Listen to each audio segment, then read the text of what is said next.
You are listening to the On Purpose Podcast.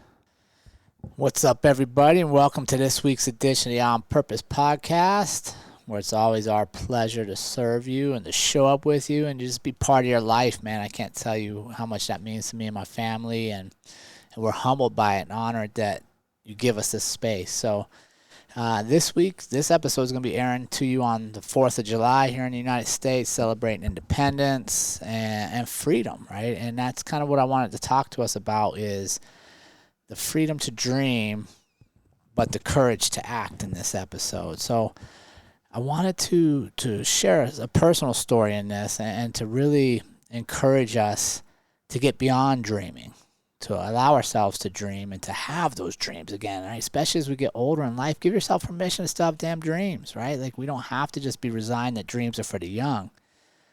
And if we're young, we don't have to think that dreams are only for those with more experience. Like, we can all dream, but then the big thing is what separates us is the courage to act.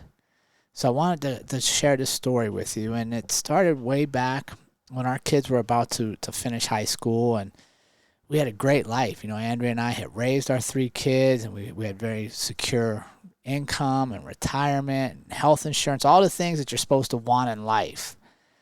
But Andrea took a trip one day up the Poudre River and sat on what we called the Thinking Rock. And as the water flowed by, and she saw people rafting and just enjoyed nature and heard the birds, she had this idea that she wanted more. She wasn't just content with sending our kids off and then the 2 of us staying in the house and living our same lives day to day, hoping the kids were going to come back. Right? She wanted more. She wanted to be different and not to be status quo. And it was a change of thinking, right? Because for most of our marriage, I was the one that pushed the envelope on things, and I was the one that was challenging us to do more and not settle into the routine. And she was so busy raising the kids and providing such a great house for us and a household, running the house, that we didn't always see eye to eye on that. And so now all of a sudden, here we are, and it's a switch. I'm pretty content with what we're doing, and she's ready for more. And we started thinking, like, so many people we knew and we've seen, after the common goal of raising a family between husband and wife and mom and dad is gone, the kids are out of the house, they end up divorced, right? Later in life, they end up divorced because they don't even recognize each other anymore. It's so much about the kids and the family and the routine that they'd grown apart. And man, that wasn't an option for us. It just wasn't something we wanted. So she called me out one day, and we went to her rock, and she was ready to share her idea. She was ready to share what had become a dream of hers. And it wasn't a small dream. It wasn't a quiet dream. It wasn't just a little baby dream. It was a big dream, the kind that scares you and takes your breath away kind of dream, right? Her dream was sell everything we had worked hard for, sell everything we had achieved to travel. Right? And it was a great dream for her because we prioritized having our kids young, and that meant she stayed home a lot. And she was able to raise our kids, but she didn't travel. She didn't get to experience some of the stuff I had, or that many of other people did if you have your kids later in life. So she wanted that. She wanted to sell everything and hit the road, just live full-time in an RV while we got to see and experience the country as intimately as you can on a slow, long road trip, right? And what I love about it is it was her dream, knowing we didn't have a camper. I hated camping. I ever since the military, I never wanted to be out in the woods camping again. We didn't have a truck. We couldn't tow anything. We had never actually towed a truck. We had no experience with any of this stuff. It was her dream, knowing that selling everything was maybe counterintuitive to what the mass majority of people were doing, right? When the goal is to achieve things. We were going to sell it all and walk away from an ideal life to embark on the unknown, not even sure if we'd really like it or if we knew what the hell we were doing. And as we worked through this, we didn't have all the answers, right? We didn't have all the answers for the what ifs and the if this happens or that happens. We were like, man, let's just try this. We didn't honestly even know all the questions to ask in something like this. So we We did what we do. We vision boarded our intentions. We put it out to the universe that this is what we want to try. This is what we want to do. And we believed in ourselves, despite not knowing all the answers, that we could do it. So a handshake and a hug later, I was doubled over. My stomach was hurt, and Andrea was so happy and excited. But I was scared to death because we had just bought a pickup and an Airstream. No small investments for us, right? And it was a crazy time because usually the roles were reversed. So this is the first decision she ever made where I was like, oh, man, I don't know about this one. But it was a time to bet on ourselves, right? Because we just bought this. We've never towed a trailer, never backed a trailer, never nowhere. We've never even hitched a trailer to a damn truck. I have no idea what I'm doing. So thankfully, Bonnie and Joe took all the videos for us, and I was able to save them and watch them as we did this and we progressed. But what did it stand for is stood for we were betting on us. We were betting on that the two of us could do this, that as individuals we could learn new skills, and that as a couple we could come together and share them and create a whole different chapter in our lives.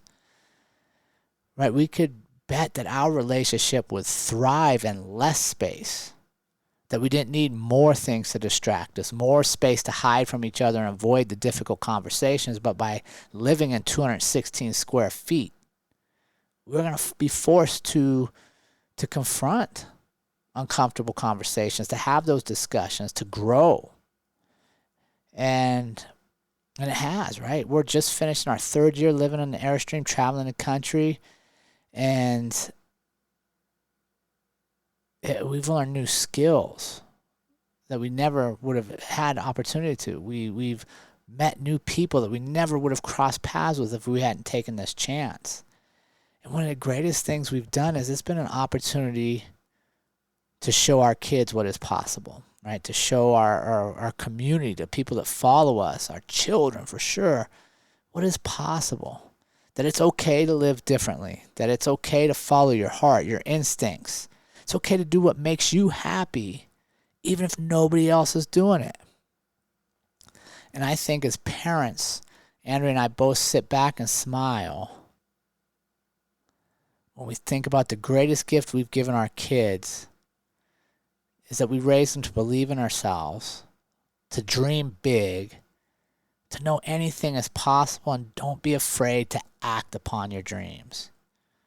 Right? If we would have sat back on our idea, this dream, this yearning that we had, if Andrea would never shared it, how much different would our lives be looking if she had this dream inside, but she never had the confidence to share it? I would have been doing one thing, she'd been doing another. Maybe in my mind, I think we're doing the right things, but inside she's empty. Inside she's missing this piece. And even though it wasn't my dream, it's been something that I've really loved because it's fulfilling somebody else's dream. I get to be part of seeing the world through another person's dream, which is a great honor. Right? So I'm not saying people have to be as drastic as we are, or maybe you should be if that's what's in your heart. But what I am saying is give yourself permission to dream big, big dreams. And then have the courage to step out and act towards them. It's never too late. Because if you're an older person with dreams, now you got a lot of life experience to problem solve as you troubleshoot your way through it. And it's never too early because if you're young and you have big dreams, you got a lot of time ahead of you to adjust on the mistakes, adjust on the failures, and keep going. You see, every moment that we don't live our life to its fullest is a moment we're never getting back. Every day we say tomorrow is a day that'll never be again. Every year we say next year is going to be a flip of the calendar that never goes backwards. So what are your dreams? To travel? Maybe write a book, start a business, learn a new skill, run a marathon. Hell, maybe some of you want to be crazy like me and fight in a cage. Whatever your dream is, whatever that fire is that's been inside you, that has that little spark in there, maybe let's throw another log on that fire. Let's get that fire going again. Let's see what the hell happens. You see, the show you're listening to this week is a very result of believing and dreaming and acting that we could do something crazy like start a podcast and people would tune in from around the world every Thursday. That people would want to be part of a community that shares stories of people that are living life on their terms And that just maybe, one of these stories could impact a person that we've never met. You see, when you start to dream and you believe in your dreams and you act towards your dreams, you might just be amazed at who you inspire, whose life may be changed because they saw you have the courage to pursue your dream. So let's take this week that we celebrate Independence Day here in the United States and our freedom, and let's give ourselves the freedom to dream again. But more importantly, let's also follow it up with the courage to act. Have a great week, everybody. And remember, team, life is far too short to live any other way than on purpose. We will see you all again next week.